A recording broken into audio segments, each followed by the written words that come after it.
G'day guys, how's it going? Welcome back of course to the Time Bomb channel. Hope all is good in your part of the world. Watch nutters one and all. So the Swatch Moonswatch Mission to Mercury. Yeah, you guys thought this was a serious watch channel, right? So yeah, I'm going to start by saying that this purchase is probably directly down to my watch acquisition syndrome getting the better of me. The hype around the watches is very, very real. But is this a Kinder Egg toy, or is it something that you should buy? Let's just pop it out of the box here. You got an eggshell box, which is pretty pants to start with. 1 second. Alright, so there we go. Here is our watch for the day then. Out of the box, I think, yeah, the visual appeal of the watch is the best part to me. Aesthetically, it looks very, very, very good indeed. But clearly they owe all of that to the Speedmaster, and that's probably why the Speedmaster itself is still one of the best selling watches for Omega. Let me just see if I can get this on wrist quickly with this awful strap. Yeah, just to show you what I mean. I'll talk more about that strap in a second. But I think the tacky scale, the hands, and the subdial, of course, are so well balanced that everything about the watch visually just works. But I'm kicking off with some key speccage as always. So we're looking at a watch that is just around 42 mils across. You've got a fraction additional width there with your pushers. North to south, it's around 47 mils. 13 and a teeny bit mils deep, and sitting on 20 mil lugs. So it is indeed a great wrist print for many people. That's going to sit on most wrists without any issue at all. And on this strap, it weighs just 29 grams, which is only a few grams more than your Casio F91.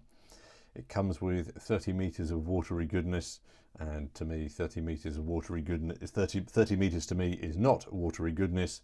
It's more like damp proof only, so bear that in mind when you're near the washing up. The dial, I think, and the font on the dial is not too bold or domineering. In that sense, it sort of blends quite nicely into the background. Yes, there's quite a lot of information with your omegas and swatches and everything else all the way around it. But I mean, for some people it might be a little cluttered. I think in many respects it doesn't work. It doesn't work too badly. I think because they've done it faintly as opposed to making it super bold, which is okay in my eyes. Obviously round on the back then you have the visible battery for ease of changing, and that dusting of paint to give it that planetary effect is also quite fun. Nevertheless, there's a lot of feedback from people that the paint, specifically on the coloured ones, paint off this battery has a habit of rubbing off and colouring your wrist. I'm not sure if it's still the same with this white one. The bio-ceramic of the case body, I understand, is a combination of 2 spoonfuls of ceramic powder and 1 tablespoon of castor oil, yes, quite literally, which I guess they then mix up and pour into baking molds. And I'm guessing as well that is going to allow them to create any case body shape and style that they wish. So huge flexibility, but to many people it is still nothing beyond plastic with a fancy name. The finish of that case body, as you can see, is matte, and it looks okay, and of course it is super light in hand. They do, however, make claims towards its robustness, but I don't get the perception of this watch being able to take you know, the few door frames in your house, as you will find with many other Casio, Seikos, etc. In addition, the pushers up here feel a little bit fragile. So no, I certainly can't attest to the durability of these watches. Let's just pop that back up to the top there. Right. There is some tiny micro detailing on the crystal. I'm not going to be able to pick it up here, so I'll pop up a close shot. There's that little S on the crystal over the center hands. The center of the hands, excuse me. Bear in mind, of course, that is acrylic, a soft acrylic up top. It looks like it's going to mark very easily, so they should probably sell these with a tube of polywatch included. Just coming back to the pushers, the seconds hand. Okay, so I had some issues when I bought this. The first one in the shop was all over the place, so I asked for another one. They gave me this one, and in the shop it worked perfectly well. However, when I got it home, as you can see, it's all over the place. It's so irregular. Some it hits perfectly, some it's a mile off. It does make a nice little sound as it pops back up to the top. But I mean, yeah, surely this is something that they could really look at tightening up the QC on. You know, I mean, just get it a little bit close, for God's sake.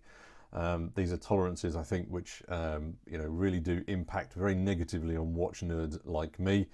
But clearly they don't really care. Coming back to the Velcro strappage.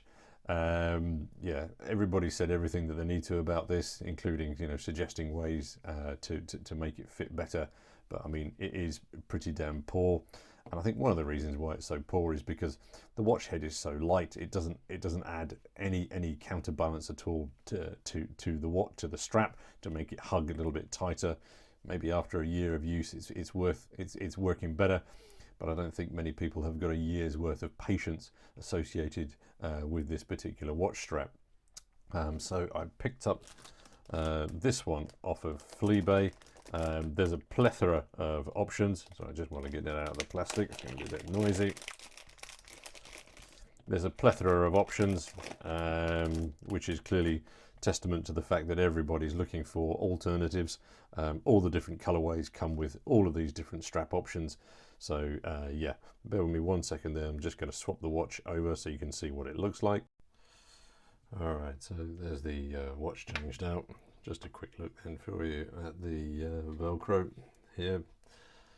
And yeah, I've changed a few watch straps in my life, but I managed to dig the clip into my finger because those lugs under there are yes, a little bit suspect. So as I say, I picked this up on Fleabay. You can get them in a multitude of colours, as I say, going whichever you fancy. Let me just show it on the strap here so you can see what it looks like. Yeah, so obviously I went with the black and white to try and maintain the theme. I think for me that's ultimately a very, very, very wearable and good looking watch. However, due to the lightweightness of the watch head, I'm not sure that a leather strap is going to work. Perhaps something like sailcloth would be a good alternative, and I would certainly not recommend putting it on a steel strap, because I think that the heft of the watch, there isn't enough heft, or the lack of the heft in the watch head, it would feel very, very odd. And I also think that it would probably mash up the bioceramic plastic of the inner side of the lugs there. So yeah, something like one of these cheap ass rubbers is really, I think, going to be the best option. There is loom on this. It's not quite interplanetary loom junkie territory, but you do get a willy up at the 12 o'clock. Yes. The price point, however, on these things, I think is the biggest challenge to me. I think the goodwill payment that you're getting for the Omega branding on this is a bitter pill to swallow. I think that this watch is clearly supposed to be nothing other than a fun watch, and I think that's where they've gone wrong with the pricing. I think guessing if they charged around 150 for this, I think people would be more willing to forgive its flaws. Nevertheless, as a branding and sales exercise, I think it would be hard to call this a fail, because these damn things are still selling out all around the world. For people like me who can't necessarily afford a Speedy, maybe it is the easy, quick win. But I wonder if the Speedmaster is what most people want when they buy one of these. I'm going to say that I don't think it is. I think people are buying these things for something else. I think it's the Depeche Mode aspect. I've talked quite a lot about fashion watches before, and there's a vid just up here if you want to join the conversation. But in conclusion, to me, the key point here is do not, under any circumstances, pay silly money for these on eBay or anywhere else. They simply are not worth it. However, if you can pick one up secondhand in very, very good condition, then yeah, I think you're getting quite a fun watch. It is a little bit of a a snub to many watch snobs, which some of you may enjoy, but I just wish they'd made the QC on these a little bit better. But anyway, as always, guys, over to you. What's your take on these?